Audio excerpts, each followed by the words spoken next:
7 tahun aku kerja mati-matian di luar negeri. Setiap rupiah ku kirim demi rumah impian dan masa depan keluarga. Tapi saat pulang, pintu rumahku dibuka perempuan lain dan anakku memanggilnya ibu. Rumah itu memang berdiri karena aku, tapi hatiku tak lagi di dalamnya. Jangan lupa untuk subscribe, like, dan komen ya. Semoga yang sudah subscribe selalu dimudahkan rizkinya, diberi kesehatan, dan dijauhkan dari segala musibah, amin. Terima kasih atas dukungan kalian. Semoga kita semua selalu dalam lindungannya. Namaku Mia. Aku perempuan biasa dari desa kecil yang tak banyak dikenal orang. Aku punya satu mimpi sederhana. Membangun rumah yang layak untuk keluargaku, untuk suamiku, Reno, dan anak sematawayangku, Dinda. 7 tahun lalu, saat Dinda baru berusia 5 tahun, aku memutuskan menjadi TKW di Timur Tengah. Bukan karena ingin jauh dari mereka, tapi karena di sini, semua serba sulit. Reno tak punya pekerjaan tetap, dan utang kami terus menumpuk. Saat itu aku berjanji dalam hati, 3 tahun saja. Setelah itu, aku pulang. Tapi kenyataan tak semudah niat awal. Tahun pertama hanya cukup untuk membayar utang. Tahun kedua untuk biaya sekolah Dinda dan memperbaiki atap rumah yang bocor.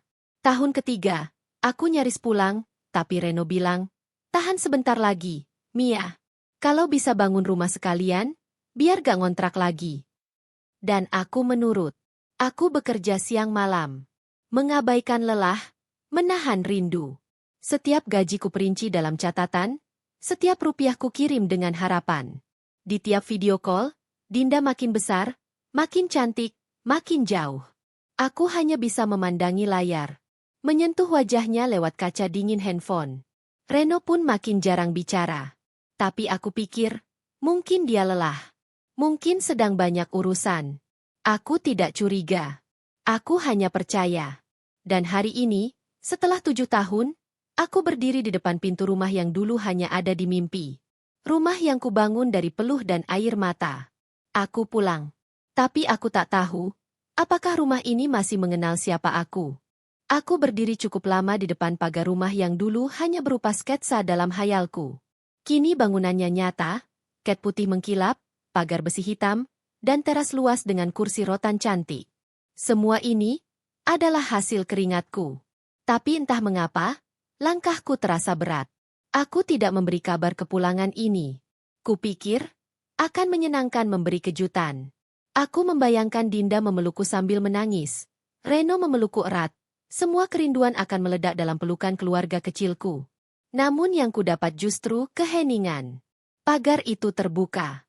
Seorang perempuan keluar dari dalam rumah sambil membawa jemuran. Perempuan itu bukan aku. Bukan ibuku. Bukan saudaraku. Dia asing. Aku berdiri mematung. Perempuan itu melihatku. Dia tampak terkejut. Tapi bukan bahagia. Lebih ke panik. Tangannya yang memegang hanger tiba-tiba gemetar. Lalu terdengar suara dari dalam rumah. Suara laki-laki. Suara yang sudah 7 tahun tak kudengar secara langsung. Sayang, anaknya udah bangun belum? Sayang? Aku merasa seperti dikepung kenyataan yang menampar tanpa suara. Perempuan itu buru-buru masuk.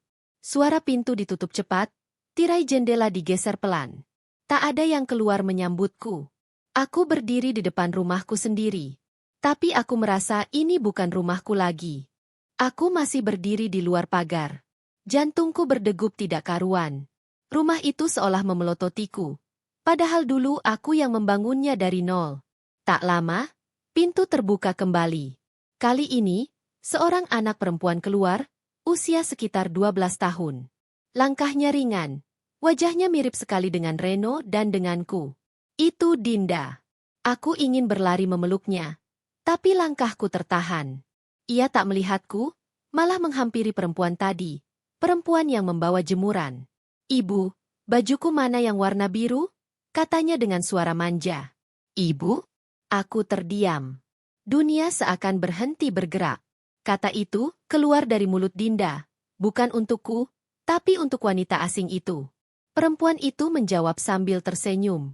Sudah ibu setrika, tinggal dipakai ya, sayang. Aku menahan napas. Tenggorokanku tercekat. Apa yang terjadi? Bagaimana bisa? Anakku memanggil perempuan lain dengan sebutan itu? Apa Reno mengajarkannya untuk melupakan aku? Tak tahan, aku melangkah masuk pelan. Dinda. Gadis itu menoleh. Matanya menatapku. Sesaat kami saling menatap. Tapi tak ada cahaya pengakuan di matanya.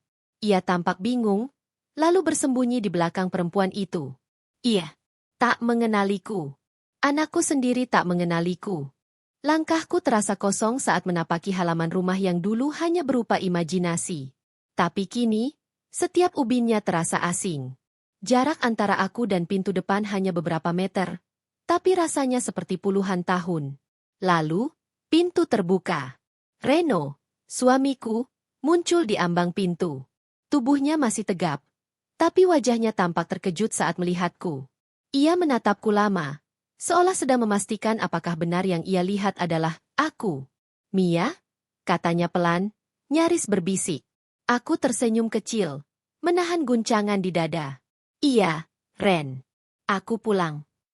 Dia tidak langsung menyambut, tidak berlari memeluk, tidak menangis bahagia, tidak berkata rindu. Yang ia lakukan hanyalah berdiri kaku, lalu menoleh ke belakang, ke arah perempuan itu, yang kini berdiri di ambang pintu, memeluk Dinda dari belakang.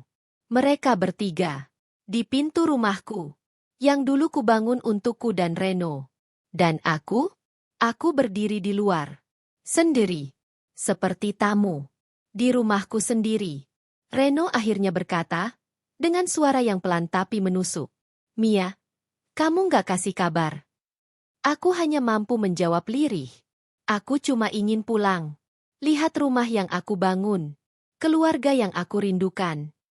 Dan saat itulah, aku benar-benar sadar. Rumah ini mungkin berdiri karena uang dan keringatku. Tapi kini, hatiku sudah tak lagi tinggal di dalamnya. Kami duduk di ruang tamu. Aku di satu sisi. Reno di sisi lain. Dan perempuan itu, berdiri tak jauh, sambil terus menggenggam tangan Dinda yang tampak bingung dan gelisah. Aku memandang Reno. Ia terlihat lelah. Tapi bukan karena kerja keras seperti dulu.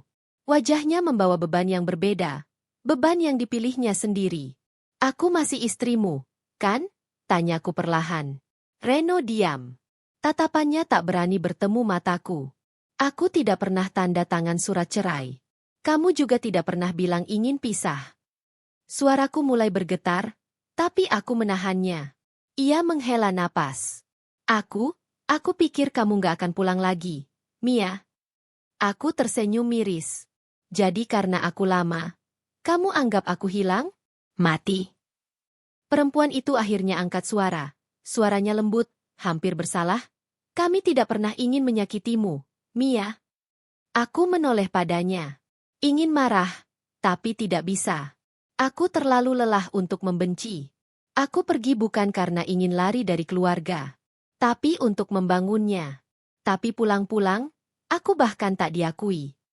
Dinda menatapku. Matanya menyelidik, seperti mencoba mengingat. Tapi tetap saja, ia hanya menggenggam tangan perempuan itu lebih erat. Aku tak pernah diceraikan. Tapi hari ini aku tahu, aku juga bukan istri lagi. Dan saat kalimat itu terucap, aku merasa sesuatu di dalam diriku runtuh. Bukan karena cinta, tapi karena aku sadar, tempat pulang yang selama ini kutunggu sudah tak lagi menungguku. Pagi itu, aku duduk di sudut ruang tamu, memandangi dinding rumah yang dulu hanya kubayangkan dari selembar denah yang kubuat di sela-sela waktu istirahat di luar negeri. Setiap ubin, setiap jendela, bahkan lampu gantung di langit-langit ruang tengah, semua pernah kupilih lewat katalog yang kukirim dari jauh. Tapi rumah ini terasa seperti milik orang lain. Aku membuka tas dan mengeluarkan bundel slip transfer. Ada ratusan lembar, bukti setiap bulir keringat yang kutukar dengan harapan. Aku meletakkannya di atas meja. Reno datang dan duduk di seberangku. Untuk apa ini semua, Mia? Katanya pelan. Aku menatapnya lurus. Untuk mengingatkan. Rumah ini tak pernah ada kalau bukan karena uang yang kukirim. Ia terdiam. Lalu berkata, tapi rumah ini sudah atas nama. Aku menyela. Suaraku tegas meski hati retak. Bukan atas namaku, kan? Ia tak menjawab. Tapi diamnya sudah cukup jadi jawaban. Aku menarik napas dalam-dalam. Tak apa. Aku tak menuntut harta. Aku cuma ingin tahu satu hal. Ia mengangkat kepala, matanya mulai basah. Kenapa kamu tak menungguku? Pertanyaan itu menggantung di udara. Tak ada yang menjawab. Bahkan rumah ini pun seolah ikut diam. Mungkin karena ia pun tahu, kehadiranku di sini hanya sebagai tamu. Hari itu, aku duduk sendirian di ruang depan. Dinda duduk tak jauh dariku, sibuk menggambar. Aku mengamatinya dalam diam, mencoba menemukan sedikit saja dari diriku di wajahnya. Tapi jarak 7 tahun terlalu panjang untuk dijembatani hanya dengan satu tatapan. Dinda, panggilku pelan. Ia menoleh, ragu-ragu. Apa kamu masih ingat siapa aku? Tanyaku, senyumku kaku, takut. Gadis itu menggigit bibirnya. Lalu berkata, Ibu. Tapi setelah itu ia menoleh ke arah dalam rumah, ke arah perempuan yang kini mengurusnya. Aku tahu jawabannya. Dan rasanya seperti tertampar, pelan tapi pasti. Perempuan itu, Dewi, tetanggaku dulu, keluar membawa segelas susu dan menaruhnya di samping Dinda. Mereka tertawa kecil, lalu Dinda berkata dengan santai, Makasih, Ibu. Dan aku di sana, menyaksikan semuanya. Sebagai penonton dari panggung hidup yang seharusnya aku perankan. Aku mencoba berdiri, mencari tempat untuk pergi. Tapi kemana? Rumah ini bukan milikku, keluargaku bukan lagi milikku, bahkan anakku pun tak lagi memanggilku ibu dengan penuh ingatan. Aku memandang keluar jendela. Tak ada koperku. Hanya ada tubuhku dan hati yang remuk. Untuk pertama kalinya dalam hidupku, aku merasa aku tidak punya siapa-siapa. Pagi itu, aku bangun lebih awal. Entah mengapa, rumah itu terasa semakin dingin. Bukan karena suhu udara, tapi karena aku tahu, aku tak benar-benar diinginkan di dalamnya. Aku duduk sebentar di ujung ranjang tamu yang kutempati malam itu. Melipat selimut, membereskan ransel kecilku. Isinya bukan banyak barang. Hanya beberapa baju dan sisa-sisa keyakinan yang mulai kusanggah sendiri. Sebelum pergi, aku sempat menulis surat kecil. Kutaruh di atas meja ruang tamu. Aku pulang dengan hati penuh harap. Tapi ternyata yang kutemui hanya kenyataan. Aku tak ingin merebut kembali apapun. Aku hanya ingin mencari tempat yang bisa kembali memanggilku, ibu, istri, atau Mia. Jika suatu saat Dinda ingin bertemu, katakan padanya bahwa ibunya tidak pernah benar-benar pergi. Hanya tersisih. Tak ada pelukan. Tak ada ucapan, jangan pergi. Reno tak terlihat. Dewi sibuk menyiapkan sarapan. Dan Dinda? Ia masih tertidur. Atau mungkin memang tak tahu bahwa ibunya yang sebenarnya pergi diam-diam pagi itu. Aku melangkah keluar. Pintu kututup pelan. Tidak menguncinya, karena tak ada lagi yang perlu kuamankan. Aku pikir setidaknya Reno akan keluar, bertanya kemana aku akan pergi, atau sekadar mengantar sampai depan jalan. Tapi tidak. Aku berjalan sendiri, menyusuri gang rumah yang dulu kusebut rumah sendiri. Dan tak ada satupun yang menoleh ke belakang. Aku berjalan menyusuri gang-gang sempit yang dulu sering kulewati saat remaja. Kakiku menuntunku ke tempat yang entah bagaimana terasa lebih akrab. Rumah almarhum orang tuaku yang kini sudah kosong, tak berpenghuni sejak adikku merantau. Rumah itu kecil, dindingnya sudah mulai berlumut, jendela kayunya berderit saat kubuka perlahan. Udara di dalam lembab, debu mengendap di mana-mana. Tapi, tak ada suara mengusir. Tak ada tatapan yang membuatku merasa asing. Hanya keheningan yang jujur dan utuh. Aku meletakkan ranselku di sudut kamar lamaku. Di dindingnya, masih tergantung kalender tahun tua, dan foto keluargaku yang sudah memudar. Aku duduk di lantai beralaskan tikar lusuh. Dan untuk pertama kalinya sejak kepulanganku, aku bisa menarik napas lega. Tak ada perabot mahal. Tak ada lampu gantung seperti di rumah yang kubangun. Tapi di sini, aku merasa aman, meski sendiri. Beberapa tetangga lama mulai datang. Satu persatu, mereka menanyakan kabar, memelukku dengan mata berkaca-kaca. Mereka mengingatku. Mereka tak memanggilku tamu. Ada yang membawakan makanan. Ada yang menawarkan sapu untuk membantu membersihkan rumah. Dan ada yang hanya duduk diam menemaniku. Karena tahu diam pun bisa jadi pelukan. Hari itu, aku sadar. Rumah bukan soal megahnya bangunan, tapi soal hangatnya penerimaan. Hari-hari berikutnya kulalui dengan pelan. Aku membersihkan tiap sudut rumah lama ini sendiri. Menyapu sarang laba-laba di langit-langit, mencuci tirai lama, memperbaiki keran bocor dengan tangan sendiri. Tak mudah, tapi ada ketenangan di balik setiap tetes keringat. Di sela waktu, aku duduk di teras, menatap langit sore yang tak berubah. Langit yang sama seperti 7 tahun lalu, saat aku berangkat dengan harapan besar. Beberapa anak tetangga datang mengintip dari luar pagar. Mereka tersenyum malu-malu saat ku tegur. Salah satu dari mereka berkata, "Ibu Mia sudah pulang, ya? Kami ingat dulu sering dikasih permen." Aku tertawa. Perasaan kecil itu hangat. Tak lama, Bu Sumarni, tetanggaku yang dulu seperti ibu kedua, datang membawa sepiring sayur bening dan nasi hangat. "Untuk makan malam," katanya. "Kamu harus tetap kuat, Mia." Aku mengangguk. "Saya cuma ingin berdiri di kaki sendiri, Bu. Sudah cukup lama saya jadi kuat untuk orang lain." Dan malam itu, di rumah tua yang lampunya hanya satu, aku makan sendirian. Tapi untuk pertama kalinya, aku tidak merasa kesepian. Aku tak punya banyak lagi. Tapi aku masih punya diriku. Dan itu cukup untuk memulai kembali. Sore itu, saat aku sedang menyapu halaman, ku dengar suara langkah mendekat. Ku toleh pelan. Reno berdiri di depan pagar. Tangannya menggenggam sesuatu. Sebungkus plastik berisi roti dan air mineral. "Mia," katanya pelan. Aku diam. Tidak mendekat, tidak juga mengusir. "Aku cuma mau memastikan kamu baik-baik saja." Lanjutnya, aku menatapnya sebentar, lalu menjawab singkat, "Aku baik." Ia menunduk, mencoba membaca suasana. "Kalau butuh sesuatu?" "Tidak, Ren," potongku lembut. "Yang kubutuhkan bukan lagi bisa kamu berikan." Dia diam. Angin sore meniup pelan daun-daun kering di antara kami. Tak ada amarah. Hanya jarak yang kini terasa benar dan perlu. Aku kembali menyapu halaman. Dan dia pun perlahan melangkah pergi, tanpa aku minta. Siang itu, saat aku sedang menjemur pakaian di halaman belakang, terdengar suara kecil dari depan rumah. "Bu." Aku membalikkan badan.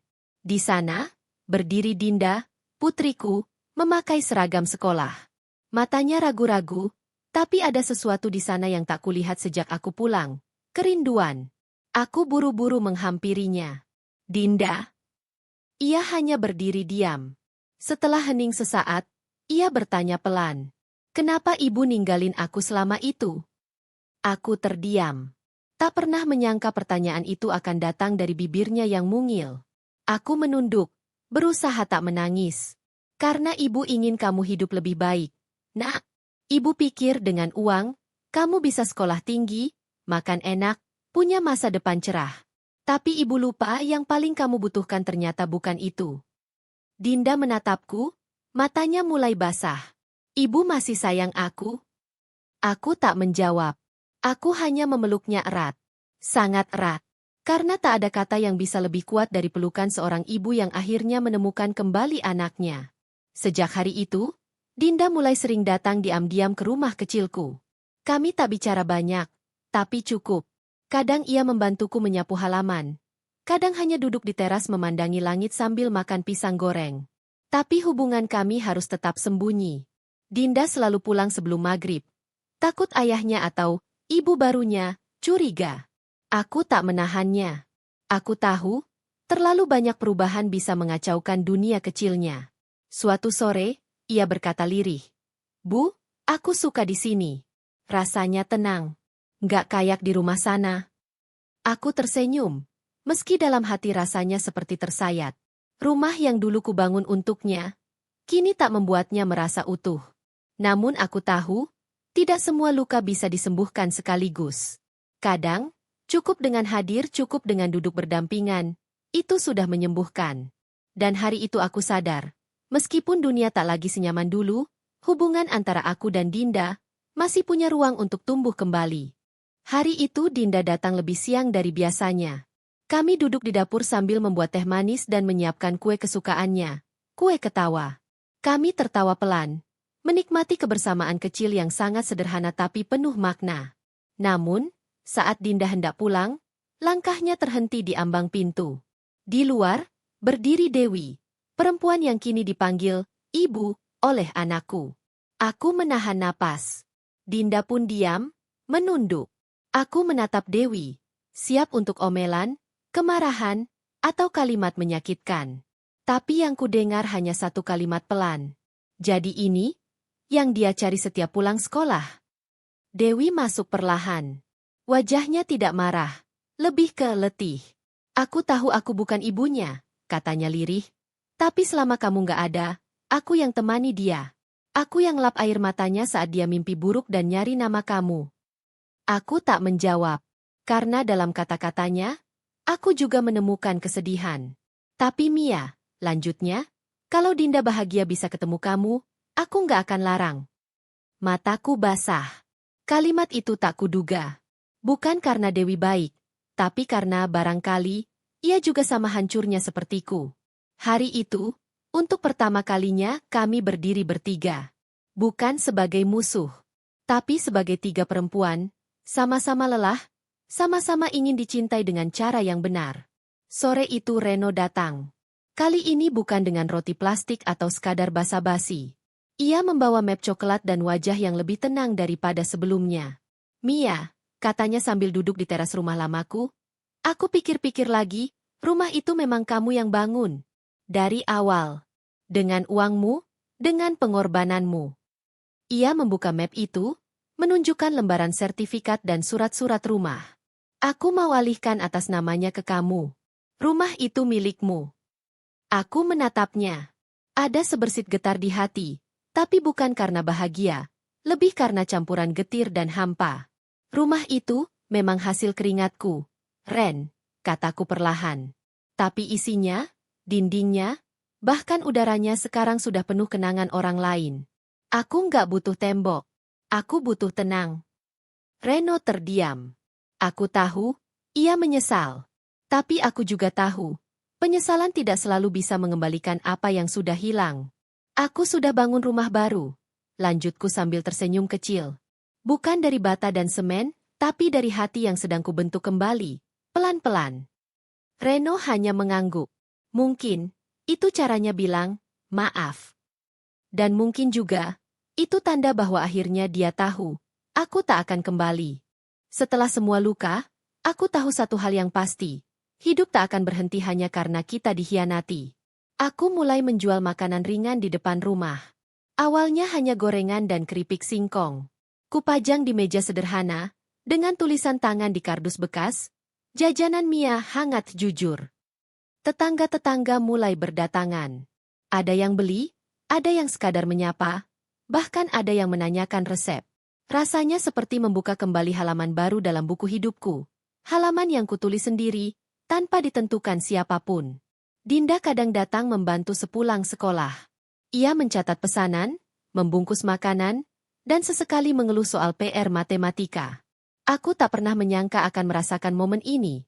Menjadi ibu baginya, bukan lagi melalui panggilan, tapi dari kehadiran. Usahaku belum besar, tapi cukup untuk membuat dapur tetap hangat.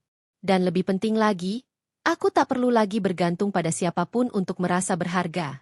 Karena sejak saat itu, aku tahu, harga diriku tak bisa diukur dari rumah megah atau cinta yang ditinggalkan, tapi dari keberanian untuk berdiri sendiri. Pagi itu, Pak RT datang membawa amplop coklat. Ia menyerahkannya sambil ragu. Matanya menatapku seolah menyimpan simpati yang tak terucap. Aku membukanya pelan. Di dalamnya, kartu undangan dengan desain mewah dan warna emas mengilap. Namanya jelas tertulis, Reno Dewi. Dengan segala hormat, kami mengundang. Tanganku bergetar sesaat. Bukan karena terkejut, bukan pula karena sakit. Tapi karena tiba-tiba semua yang pernah kulewati kembali melintas. Rumah yang kubangun, cinta yang kutunggu, dan anak yang kupeluk dalam diam. Namaku tak tertulis di sana. Tentu saja tidak. Tidak sebagai bagian dari keluarga. Tidak sebagai yang pernah berjuang. Tidak sebagai siapa-siapa. Aku menghela napas, lalu tersenyum kecil. Terima kasih, Pak RT, kataku. Saya tidak datang. Tapi saya doakan semoga acaranya lancar. Pak RT mengangguk pelan. Iya, Bu Mia. Saya paham. Setelah ia pergi, aku membakar undangan itu di belakang rumah. Bukan karena benci, tapi karena aku tak ingin menyimpannya di antara kenangan lain yang sudah tak layak kutangisi. Hari itu, aku belajar melepaskan.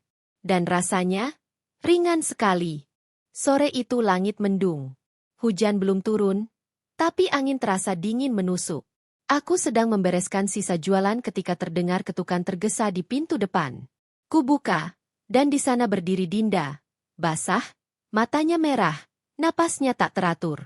Tanpa bicara, ia langsung memelukku erat. Ibu, katanya lirih, suaranya pecah. Aku capek. Aku memeluknya erat.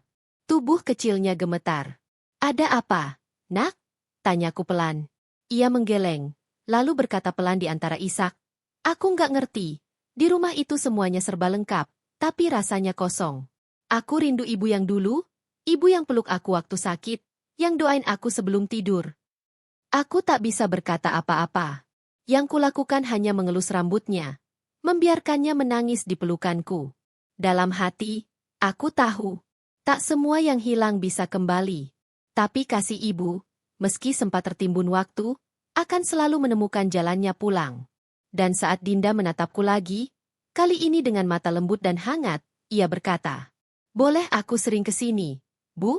Aku lebih nyaman di sini. Aku tersenyum. Rumah ini selalu terbuka buatmu, Dinda. Selalu. Pagi itu, aku baru saja selesai menggoreng bala-bala untuk dijual ketika seseorang mengetuk pintu rumah. Seorang guru dari sekolah Dinda berdiri di depan, membawa surat undangan untuk menghadiri acara kelulusan. Dinda yang minta kami undang langsung ibunya, kata Bu Nani, guru wali kelasnya. Dia bilang, ibu kandung saya tinggal di rumah dekat kebun pisang, tolong undangnya ke sana. Aku membeku sejenak, lalu perlahan membaca undangan itu. Namaku tertulis jelas, Mia ibu dari Dinda Reno. Dadaku menghangat, bukan karena kertas itu, tapi karena pengakuan yang datang dari hati seorang anak, anakku sendiri, yang akhirnya memilih memeluk masa lalu yang sempat hilang. Hari kelulusan itu, aku datang mengenakan baju sederhana berwarna biru muda. Tak ada perhiasan mencolok, tak ada riasan mahal. Tapi saat Dinda menggandeng tanganku ke depan panggung, semua mata tertuju padanya. Ini ibuku, katanya bangga saat menerima ijazah. Yang kerja keras 7 tahun demi masa depan aku. Air mataku tumpah. Bukan karena sedih, tapi karena hari itu, aku benar-benar pulang. Bukan ke rumah yang dulu ku bangun, tapi ke tempat paling penting yang selama ini ku cari, di hati anakku. Hidupku kini jauh dari gemerlap. Rumahku masih kecil. Warungku masih sederhana. Tapi setiap pagi, saat membuka jendela dan melihat matahari menyapa perlahan, aku tahu, inilah hidup yang benar-benar kupilih sendiri. Dinda sekarang sering menginap. Ia membantu di warung, bahkan kadang ikut membuat resep baru. Kami tertawa bersama, mencatat pesanan dari pelanggan, dan berbagi cerita layaknya sahabat yang lama terpisah. Aku tak pernah menyesal menjadi TKW. Tapi kini aku sadar, perjuanganku selama 7 tahun bukan untuk membangun rumah mewah atau menumpuk harta. Melainkan untuk menemukan kembali rumah sesungguhnya. Rasa diterima. Rasa dicintai. Rasa memiliki. Reno dan Dewi, aku sudah memaafkan mereka. Karena dendam tak akan pernah mengisi ruang kosong yang dulu kutinggalkan sendiri. Hidup tidak membawaku kembali ke masa lalu. Tapi ia mengajariku cara berdiri lebih tegak saat masa depan datang menghampiri. Dan saat Dinda memelukku erat suatu malam dan berkata, Bu, aku ingin tinggal di sini saja, selamanya. Aku tahu. Aku sudah sampai di tempat yang tepat. Tak lagi sebagai tamu, tapi sebagai perempuan yang akhirnya pulang. Dan memilih untuk tetap tinggal. Kalau kamu ikut deg-degan sama kisah Rania, patah hati jangan lupa like biar aku tahu kamu suka ceritanya. Pakupin subscribe sekarang juga supaya nggak ketinggalan kelanjutan kisahnya. Tiap episode makin panas dan emosional. Loh,